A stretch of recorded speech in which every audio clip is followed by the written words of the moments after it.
A police officer pulls over a speeding car. The officer says, "I clocked you at 80 miles per hour, sir." The driver replies, "Gee, officer, I had it on cruise control at 60. Perhaps your radar gun needs calibrating." Not looking up from her knitting, the driver's wife says, "Now don't be silly, dear.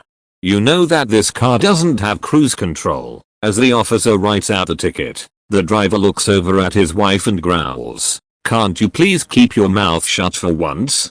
The wife smiles demurely and says, "Well, dear, you should be thankful your radar detector went off when it did, or your speed would have been higher." As the officer makes out the second ticket for the illegal radar detector, the man glowers at his wife and says through clenched teeth, "Woman, can't you keep your mouth shut?"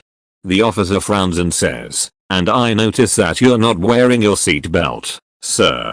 "That's an automatic $75 fine," the driver says. "Yeah, well, you see, officer, I had it on, but I took it off when you pulled me over, so that I could get my license out of my back pocket." The wife says, "Now, dear, you know very well that you didn't have your seatbelt on. You never wear your seatbelt when you're driving." And as the police officer is writing out the third ticket, the driver turns to his wife and barks, "Will you please be quiet?" The officer looks over at the woman and asks, "Does your husband always talk to you this way, mom?" She replies, "Only when he's been drinking."